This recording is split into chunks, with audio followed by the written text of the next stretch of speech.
Imagine a seguinte situação. Você é esse homem hipotético chamado de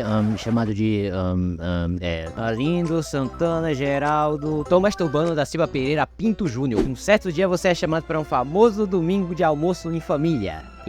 Não exatamente porque você quis, mas porque você é pobre, ferrado, fudido, sem dinheiro, sem teto, louco, varrido, que não tem nem um centavo nem pra comer um pedaço de pão. Uma comida de graça, você é pobre. Você come quase tudo que tiver nessa mesa de jantar, inclusive até a comida do cachorro. Um certo tempo se passa e você começa a sentir a famosa dor de barriga, caganeio. Você corre até o banheiro, você senta na privada e no final, você sente a maior dor que um ser humano pode sentir em toda a sua vida. Enquanto a tua cabeça está erguida para o céu e a prega do teu ânus está totalmente deteriorada, no final, tu olha pro céu e pensa: nossa, eu acho que eu vou morrer. O cheiro que essa bosta exala acaba destruindo todo o banquete da família e deteriorando todos os lugares da sala, do quarto, da cozinha e de toda a casa dos seus familiares. Então tu levanta e olha pra privada e vê que aquilo foi a maior aberração que você criou na história da humanidade. Mas essa bosta não chega nem perto da merda que foi esses jogos que eu vou apresentar nesse vídeo. Uhul, vamos começar! Essa foi a introdução mais merda que eu fiz na minha vida, puta que pariu, literalmente. Dos últimos anos pra cá, tem se notado que a maioria dos jogos AAA estão passando por uma certa decaída. Isso se origina porque a maioria das indústrias de games estão tendo decisões muito péssimas. Mas isso não é apenas de hoje. Desde sempre a indústria sempre teve seus flops e suas péssimas decisões de jogo. Mas não podemos começar essa lista sem o primeiro, o percussor, o lixo, bosta encarnada, o rei, o que faliu indústrias, o primeiro jogo flop da história. Em meados de 1980, quando os consoles não eram inúteis igual o PS5 Pro, o console que reinava na casa da maioria das famílias era o Atari 2600. Os jogos daquela época, em sua grande maioria, não eram igual ao de hoje em dia, porque no início dos primórdios nós tínhamos isso aqui. Pra nós que vivemos em uma geração que tem jogos fotorrealistas, 60 FPS e 4K nativo, jogos de Atari não parecem ser tão atrativos quanto aqueles que já jogamos. Então imagine a seguinte situação: você é uma criança estadunidense que provavelmente é rica, porque nem todo mundo tinha a condição de comprar isso, e você estava na primeira geração de jogos, e não é o Atari. A primeira geração de jogos é isso aqui.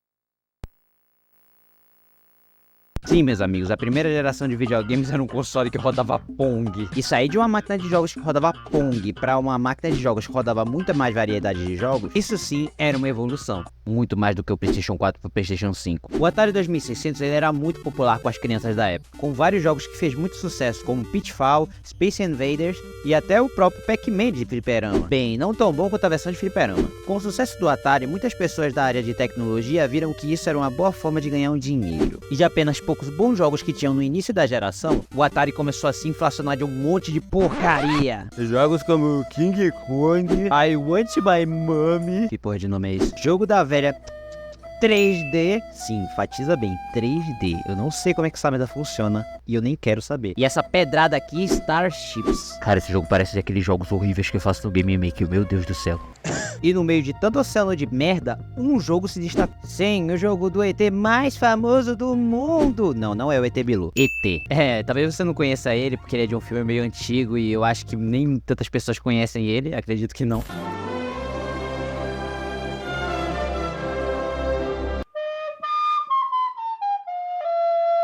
Por volta de 1982, o filme ET foi um sucesso de bilheteria. E os CEOs da Atari, que não são besta nem nada, eles viram: oh, nossa, o filme está fazendo bem, vamos pegar os direitos autorais e criar um jogo maravilhoso, porque vai ser um sucesso. O filme foi um sucesso, então o jogo também vai. Hahaha. Negócios. Então a Atari chamou o programador Howard Scott para fazer esse projeto, só que tinha um pequeno problema. Aí, Scott, é o seguinte, a gente quer que esse jogo seja lançado até o Natal, então você só tem 5 semanas pra terminar esse negócio. Boa sorte e toma um tapinha nas costas. Como qualidade e pouco tempo não são sinônimos, no final esse negócio não saiu bem como deveria ser. Como no filme o ET quer voltar pra casa, o objetivo do jogo não é tão diferente assim. O objetivo do jogo era basicamente você pegar esses telefones, ou isso aqui, eu não sei o que é telefone, se é isso ou isso, mas tanto faz, pra poder voltar pra casa, só que esse jogo era uma bosta. Olha esses gráficos, olha esses mapas, olha esse game design. Esses buracos são as coisas mais bizarras que eu já vi. Olha isso, cara. Parece até que o cara pegou um ciclo e colocou no meio do mapa e disse: olha aí, ó, game design, I'm the best, only the game dev of the year. Resumindo, no final esse jogo foi uma vergonha tão tremenda que os desenvolvedores tiveram que enterrar essa merda dentro do deserto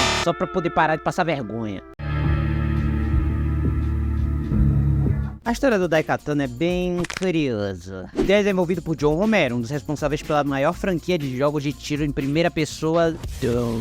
Que dramático pro nome Doom. Com o sucesso de Doom e Wolfenstein, os dois responsáveis, que além de John Romero eram o John Carmack, eles estavam nadando em dinheiro, os caras estavam muito ricos. Com tanto sucesso, era óbvio que um novo jogo deveria ser desenvolvido. E assim deu início ao famoso jogo de FPS Quake. Doom foi um sucesso de vendas, mas em sua compensação ele foi criticado por ser um jogo que tem gráficos que não eram necessariamente 3D. E assim, nossa dupla dinâmica Superman e Batman do Rock'n'Roll começaram a desenvolver seu primeiro projeto em 3D, mas diferente dos projetos anteriores que os dois trabalhavam em sintonia, esse desvacalhou geral. Enquanto John Romero queria inovar no gênero e querer fazer algum tipo de jogo de RPG, John Carmack era bem menos fora da casinha, querendo desenvolver um jogo que era bem mais nos moldes dos anteriores que eles fizeram, como Doom e Quake. No início, algumas ideias do John Romero eram levadas em conta, mas depois de um tempo, os desenvolvedores decidiram jogar fora tudo que o Romero pensou e dar 100% de prioridade nas ideias do John Carmack. Claro, né, o cara ficou muito puto e falou: eu vou sair, eu quero sair, eu vou embora daqui. Mentira, só foi demitido mesmo. Então só de raiva, após sair da empresa, ele fundou a Ion Storm, a empresa do fracasso. Primeiro o cara contratou um monte de designer porque falou: não queremos programadores igual John Carmack aqui, que limitam nossas ideias. Tetris tinha uma programação lixo, mas os designs eram picas, então por isso que o jogo era maravilhoso. Então Carmack pegou esse povo tudinho, botou dentro de uma fornalha em formato de hotel luxuoso. Falo isso porque o prédio onde ele escolheu para desenvolver o jogo era literalmente um local que só tinha vidro, e esse vidro fazia um sol e pra cara dos cabras, meu amigo. E no final eles tudinho sofriam, choravam e decidiram desenvolver o Daikatana, só que tinha um problema, o cara ele era muito indeciso. Daikatana era desenvolvido na mesma engine do Quake 1, só que o tempo passou e eles desenvolviam o jogo, até que chegou o Quake 2. Ele falou: esse jogo é melhor que o meu, vamos fazer o jogo de novo na engine do Quake 2, não é verdade? E o jogo foi feito e refeito tantas vezes que a maioria dos desenvolvedores saíram por causa daquele inferno também, mas não apenas por causa disso, porque o jogo era muito mal planejado. E não adiantando todos esses problemas que eu citei, ainda teve a cereja desse bolo de merda, o marketing dele, que basicamente o gênio que decidiu fazer esse marketing deveria ganhar um Oscar, porque saca só, nessa mensagem linda promocional diz as seguintes palavras doces: John Romero vai fazer de você a puta dele. Espero que eu não tenha problemas no YouTube por causa disso, por favor. O jogo lançou e ele era bem datado. Quando o Romero colocava os sistemas que deram certo nos jogos anteriores, como o Wolfenstein Doom, como o sistema de tiro e as armas criativas, tudo que fazia todos os jogos anteriores serem o que foram, né? O jogo até saía bem, mas na hora de colocar coisas novas, como essa história ultra dramática, cinema Kojima, o sistema dos NPCs te seguirem, que era literalmente uma carniça, o jogo se saía mal. Eu acredito que talvez em um universo paralelo, Daikatana poderia ser um jogo revolucionário, mas com tanta troca-troca de engine, o jogo acabou se desvaindo na sua própria ganância. Poemas.png.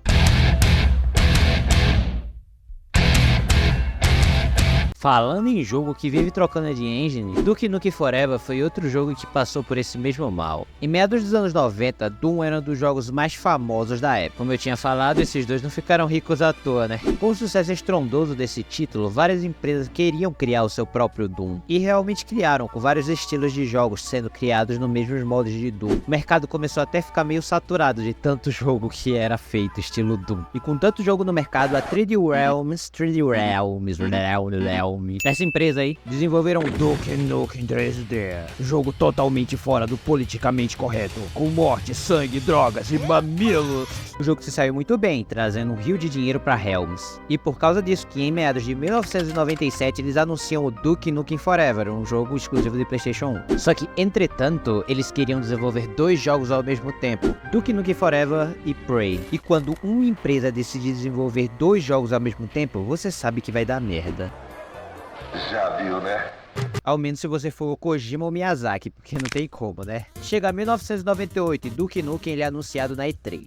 E o jogo tá mais incrível que nunca, com o Duke Nukem fugindo do exército e atirando em aeronaves. Com mapas super criativos e diferentes e com monstros que Que diabo é isso aí? Com containers abandonados, faroestes isolados, cavernas monstruosas e a casa das primas. Esse jogo é o jogo mais incrível existente na face da Terra. Passa um ano e eles decidem trocar a engine, que era do Quake 2 pra outra que eu não sei. Mas basicamente aconteceu algo semelhante ao Daikatana. O jogo mudou de engine e eles tiveram que fazer tudo de novo, do zero. E o tempo passou e o jogo foi feito e refeito tantas vezes que os caras tiveram que falir pra poder a outra empresa que estava detentora dos direitos do jogo fazer algum outro jogo. Então o tempo passa, chega 2011 e o jogo foi lixo. O jogo não foi tão lixo assim, ele foi um jogo medíocre. Mas pra um jogo que demorou tanto pra ser lançado, a galera não queria algo medíocre. Então no final ele foi bem decepcionante, caindo assim no esquecimento do público gamer, mas ficou com o registro histórico do jogo mais longo desenvolvido na época, porque teve outros que ultrapassaram depois.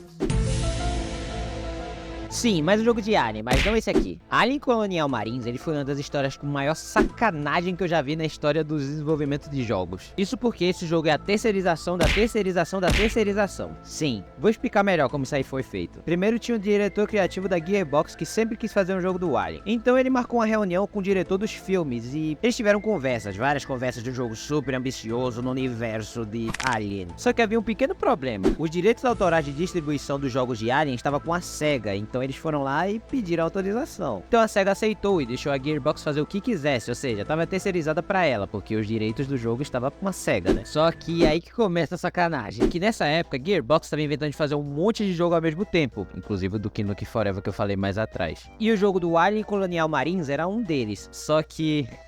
Lembra que eu falei que a Gearbox estava terceirizando esse jogo? E o que isso realmente significava era que quem dava dinheiro nesse projeto não era a Gearbox, era a SEGA. E em meio de vários jogos que a Gearbox estava desenvolvendo, quem você acha que eles deram mais prioridade? O jogo do Alien ou o jogo que eles mesmos criaram, que seria uma sequência do Borderlands, que seria o Borderlands 2? Óbvio que era o Borderlands 2. Então eles deram literalmente um golpe do baú na SEGA, que eles literalmente pegavam todo o dinheiro que eles davam pra desenvolver o jogo do Alien e investiam no Borderlands, cara. Já não bastando isso, porque os caras viviam cobrando esse jogo que nunca saía e eles ficavam só demorando e demorando e demorando, a Gearbox simplesmente na cara de pau eles terceirizaram um jogo que eles já foram terceirizados pra desenvolver, cara. E o pior nem foi isso, o pior foi o lançamento desse jogo. Os aliens, que eram literalmente criaturas caçadoras espaciais, se tornaram as criaturas mais burras da galáxia. Como esse alien que parece que sofre de bipolaridade, que não sabe se entra ou se vai. Ou esse aqui que não sabe se luta ou fica parado. Ou esse aqui que destrói todas as leis da física usando esteira na vida real sem precisar de esteira. E olha que seus companheiros de batalha não ficavam pra trás também não. Tanto que eles competiam pau a pau com esses aliens pra descobrir quem era o que tinha maior burrice artificial da história dos games. Como esse nosso amigo que tá atirando dentro desse buraco sem ter criatura nenhuma dentro. Ou esse ator que foi pago por uma coxinha e uma Coca-Cola que ele literalmente não sabe como ficar morto. Ele pisca quando tá morto, que lindo. Ou esse nosso amigo Lince Negra que saiu dos X-Men.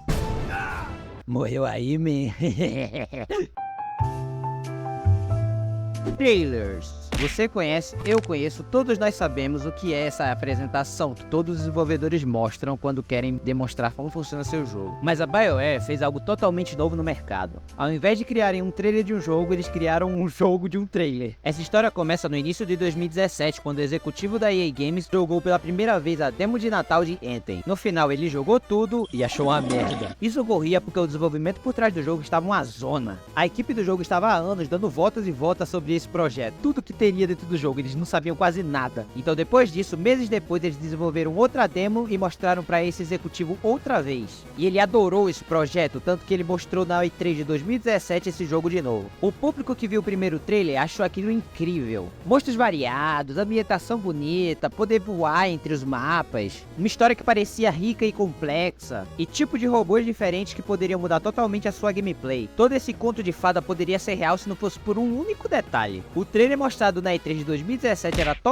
completamente uma farsa. Os caras literalmente fizeram um trailer todinho, com tudo scriptado pra dizer que, ó, aquilo é o jogo. Tanto que até os devs desse jogo que não tinha quase nada pronto viram isso e falaram: ah, então esse é o jogo que a gente vai fazer? Legal. Porque eles simplesmente nem sabiam o que tinham que fazer, o que estavam fazendo, eles não sabiam nem pra onde ir, pra onde vão. E muito desse problema, atraso e confusão era totalmente culpado pela Frostbite. A Frostbite era a engine criada pela EA para desenvolver jogos de FPS. FPS, como toda a franquia Battlefield. Só que como você ouviu bem, era pra FPS. Os executivos da EA viam que aquilo dava gráficos bonitos e eles estavam cagando pra qualquer outro tipo de coisa. Eles apenas só mandavam, vai, qualquer jogo agora vai ter isso. O maior problema disso é que como a engine era totalmente focada em jogos de FPS, mecânicas básicas ou de mundo aberto tinham que ser totalmente adaptadas para aquela engine, porque realmente não tinha nenhum tipo de suporte. Então os devs tinham que fazer o samba baiana pra conseguir fazer esse jogo. Samba baiana é foda, que tipo de vocabulário é esse que eu faço, cara? Então chega 2019, pela surpresa de ninguém, o jogo foi totalmente fora do esperado. O jogo era mal balanceado, totalmente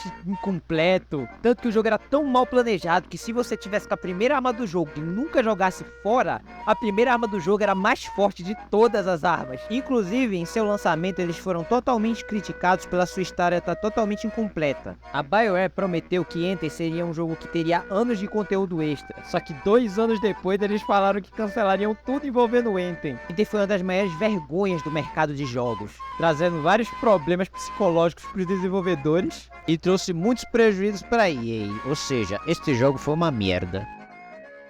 Olá, último recado aqui, rapidão. Vim dizer aqui obrigado pra todo mundo que continua aqui no canal. Sim, vai ficar tocando essa música de creepypasta de fundo. Olha só esse boneco russo aqui vindo, vai te dar pesadelos, não é? Mas parando de enrolar aqui, eu sei que passei um ano inteiro sem gravar um vídeo pro canal. Meu Deus do céu, como eu passei um ano inteiro sem gravar um vídeo pra este canal, meu Deus! Mas é porque a vida de adulto é um lixo e vocês sabem como é, né? Porém, pra quem ainda tá aqui no canal, eu quero dizer obrigado para todos, que esse canal ainda vai ter vídeos, mas porém não vai ser igual da última vez que eu fazia. Eu tentava fazer pelo menos uma vez por mês, mas agora vai demorar um pouco mais, um pouquinho assim, ou um pouquinho não, muito talvez, eu não sei, depende, eu não sei, eu vou ter que me organizar ainda. Porém sim, esse canal tem vídeo ainda, vai ter outros vídeos que eu vou fazer, e eu só quero que, por favor, obrigado, se você continua aqui, e me desculpe por demorar, me desculpe. Mas de tudo que eu ia falar é só isso mesmo, é pouca coisa mesmo, obrigado por tudo e...